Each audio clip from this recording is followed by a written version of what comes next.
Bismillahirrahmanirrahim. Assalamualaikum warahmatullahi wabarakatuh. Sahabat Muslim, di balik keagungan Al-Quran yang telah menjadi petunjuk bagi umat Islam sepanjang masa, terdapat begitu banyak rahasia yang tersembunyi dalam setiap kalimatnya. Al-Quran mengisahkan banyak tokoh sebagai pelajaran.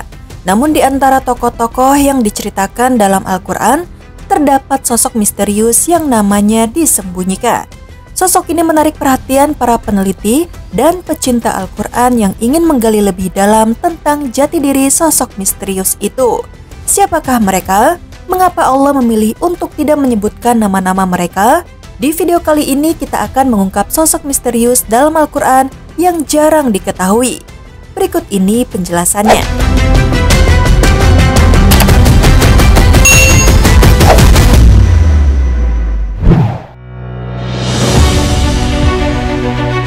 Sosok yang dimatikan 100 tahun dan dihidupkan kembali. Di dalam Al-Quran, terdapat seorang yang dikisahkan tanpa nama, padahal dia telah mengalami pengalaman dan menakjubkan dan menyerupai sebuah mukjizat, yaitu dimatikan selama 100 tahun lalu dihidupkan kembali. Dikisahkan dalam surat Al-Baqarah ayat 259, seorang yang pergi melewati kota yang hancur. Ketika dia melihat reruntuhan kota itu, dia berkata, bagaimana Allah akan menghidupkan kota ini setelah hancur menjadi puing-puing? Dia meragukan kemampuan Allah untuk menghidupkan kembali kota yang telah hancur. Allah menjawab keraguan orang itu melalui kekuasaannya, yaitu dengan mematikan orang tersebut selama 100 tahun. Setelah mati, Allah menghidupkan kembali dan bertanya, berapakah lamanya kamu tinggal di sini? Ia menjawab, saya tinggal di sini sehari atau setengah hari.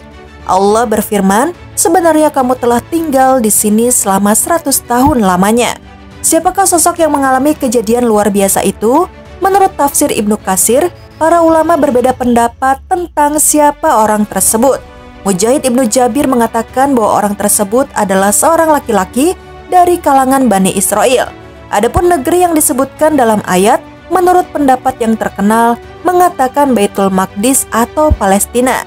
Orang tersebut melewati negeri itu setelah negeri itu dihancurkan oleh Muqtanasir dan semua penduduknya dibunuh. Riwayat dari Ibnu Nabi dan Muhammad Ibnu Ishaq mengatakan bahwa orang tersebut adalah Nabi Khidir. Sementara itu, Ibnu Abu Hakim meriwayatkan bahwa Ali bin Abi Thalib mengatakan bahwa orang yang disebutkan dalam ayat ini adalah Uzair. Hal yang sama juga diriwayatkan oleh Ibnu Jarir. Menurut Ibnu Katsir, dari semua riwayat, pendapat yang paling terkenal adalah bahwa orang tersebut adalah Uzair. Uzair adalah seorang ulama Yahudi. Beliau termasuk tawanan yang dibebaskan oleh Raja Persia dan diperbolehkan kembali ke Yerusalem pada tahun 451 sebelum Masehi. Uzair adalah tokoh agamawan Yahudi yang berhasil menghimpun kembali kitab suci Yahudi setelah sebelumnya lenyap. Pemindah singgasana Ratu Balqis. Dalam kisah Nabi Sulaiman, salah satu babak cerita yang paling terkenal dan direkam dengan cukup detail dalam Al-Quran adalah kisah Nabi Sulaiman dengan Ratu Balqis. Dalam sebuah pertemuan diplomatik antara dua pemimpin kerajaan tersebut, Nabi Sulaiman menginginkan pemindahan singgasana Ratu Balqis dari kerajaan Saba di Yaman ke istananya sendiri di Palestina dalam waktu sekejap. Menanggapi hal ini, salah seorang pengikut Nabi Sulaiman dari kalangan jin menyatakan kesanggupannya dengan jaminan bahwa singgasana tersebut akan dipindahkan sebelum Nabi Sulaiman berdiri dari tempat duduknya. Meskipun Nabi Sulaiman tampaknya belum merasa puas dengan penawaran jin ifrit tersebut, kemudian seseorang yang memiliki ilmu dari Alkitab memberikan jawaban yang sangat luar biasa. Dia berkata, aku akan membawa singgasana itu kepadamu sebelum matamu berkedip. Maka ketika Nabi Sulaiman melihat singgasana tersebut terletak di hadapannya, beliau berkata, ini termasuk karunia Tuhanku untuk mencoba aku. Apakah aku bersyukur atau mengingkari? Quran Surat An-Nahl ayat 40. Allah Subhanahu wa Ta'ala dalam Al-Quran tidak mengungkapkan identitas orang yang membawa singgasana tersebut. Al-Quran hanya menekankan bahwa orang tersebut memiliki ilmu dari Alkitab.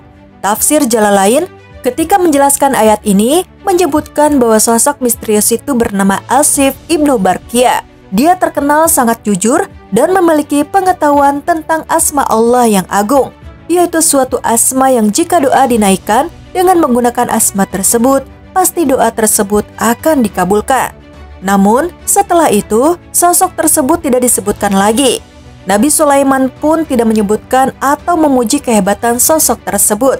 Hingga kini, identitas hamba Allah yang memiliki ilmu dari Alkitab tersebut tetap menjadi rahasia Allah yang tersembunyi. Pemuda di dalam gua. Kisah ini diceritakan dalam hampir semua agama samawi.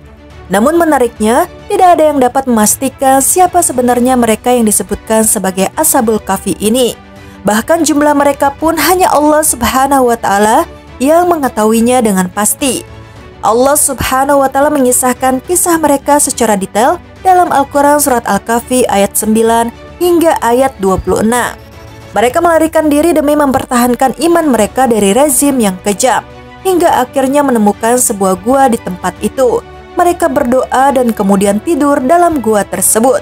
Setelah ratusan tahun berlalu, mereka terbangun dan mengira bahwa mereka hanya tidur sebentar saja. Pada masa Rasulullah, umat Nasrani berbeda pendapat mengenai jumlah mereka. Allah menegaskan bahwa tidak ada seorang pun yang mengetahui jumlah mereka kecuali hanya sedikit. Ibnu Abbas cenderung pada pendapat bahwa jumlah mereka adalah 7 orang dan yang ke-8 adalah anjing mereka. Pendapat ini kemudian diikuti oleh mayoritas ulama. Mengenai nama-nama mereka yang 7, terdapat berbagai variasi pengucapannya. Menurut Ibnu Hajar, tidak ada yang dapat dijadikan rujukan karena nama-nama tersebut bukan dalam bahasa Arab. Dalam tafsir Ibnu Katsir, disebutkan nama-nama mereka sebagai berikut: Matsalmina, Tamlika, Martunus, Birunus, Dominus, Yatbunus, Valiastatyunus, dan anjing mereka adalah Hamran atau Kitmir. Namun, kebenaran mengenai nama-nama tersebut masih diragukan. Hanya Allah yang lebih mengetahui.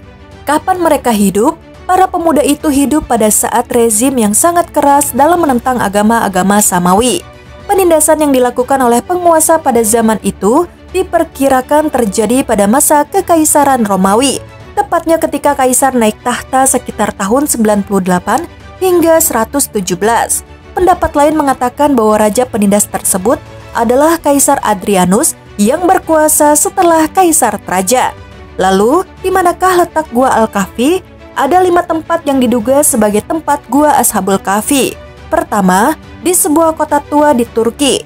Kedua, Gua di Kasium dekat kota Asahiliyah di Damaskus.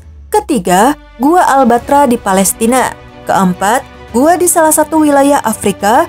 Kelima, Gua Rajib yang berlokasi sekitar 8 km dari kota Aman di Yordania. Letak dan nama-nama penghuni gua tersebut tidak sepenting mengetahui serta menarik pelajaran dari peristiwa ini. Dari peristiwa itu, kita dapat mengambil pelajaran yang berharga, antara lain tentang betapa kuasa Allah terhadap hamba-hambanya. Lelaki pemberani di surat Yasin. Dalam Al-Quran, di surat Yasin ayat ke-20, Allah Subhanahu wa Ta'ala menyebutkan seseorang yang menyeru kaumnya untuk mengikuti para utusan Allah. Namun nama maupun identitas sang penyeru itu disamarkan. Allah berfirman dalam surat Yasin, "Dan datanglah dari ujung kota seorang laki-laki dengan bergegas, dia berkata, 'Hai kaumku, ikutilah rasul-rasul itu.'" Kisah ini bermula ketika ada 3 utusan Allah datang kepada suatu kaum. Namun kaum tersebut mendustakan ketiganya. Imam Ibnu Katsir mengutip dari Ibnu Ishaq bahwa ketiga utusan Allah tersebut bernama Sodik, Saduk, dan Salom.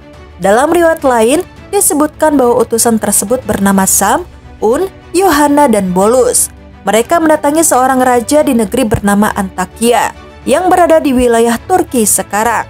Mereka merupakan para dai yang diutus oleh Nabi Isa alaihissalam untuk berdakwah kepada warga Antakya agar menyembah Allah Subhanahu wa Ta'ala dan tidak menyekutukannya.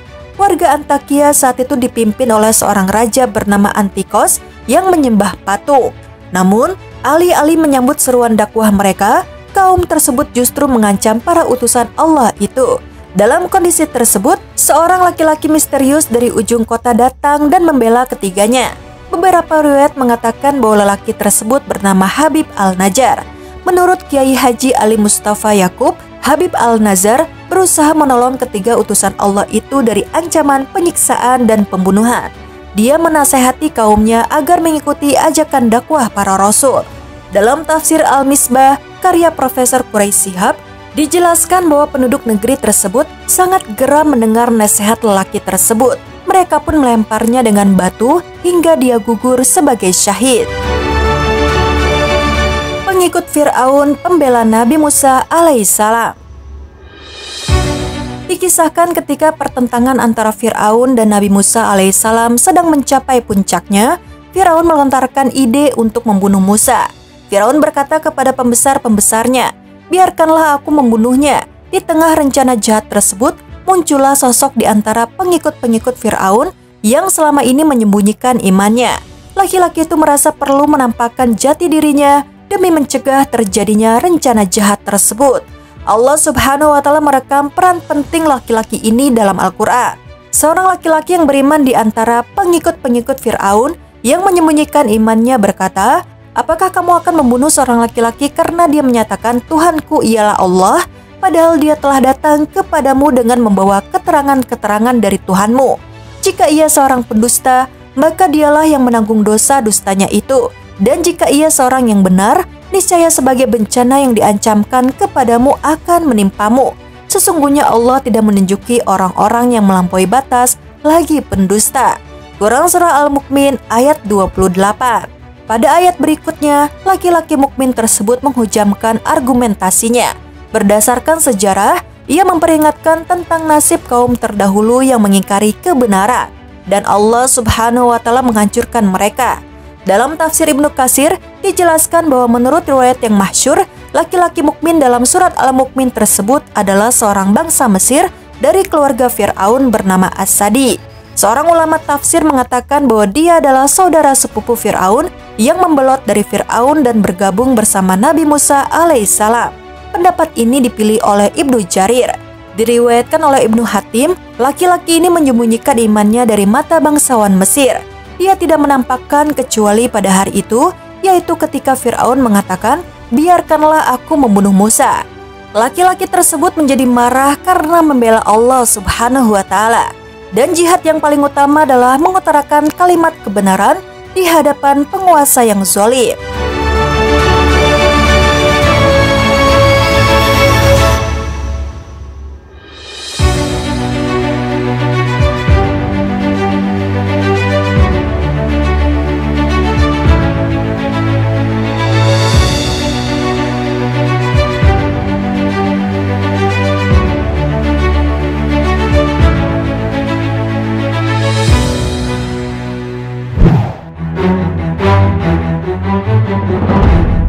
Sahabat Muslim, demikianlah kelima sosok misterius dalam Al-Quran.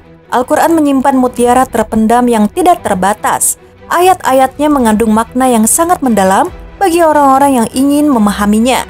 Salah satunya, dalam Al-Quran, Allah Subhanahu wa Ta'ala kerap menyembunyikan nama sejumlah tokoh besar, seolah-olah ingin menunjukkan kepada kita bahwa amal-amal mereka tetap tercatat dan tidak pernah hilang, meski sejarah takkan pernah tahu persisnya nama mereka. Dengan cara itu pula, Allah ingin memberikan contoh dalam hal keikhlasan. Kita tidak perlu mencari ketenaran, kesombongan, atau pengakuan saat melakukan perbuatan baik. Sekian video kali ini, silakan tekan tombol subscribe, like, dan tombol lonceng di bawah ini sebagai bentuk dukungan kalian agar channel ini tetap terus menyebarkan informasi seputar Islam. Dan terima kasih untuk yang sudah subscribe. Wassalamualaikum warahmatullahi wabarakatuh.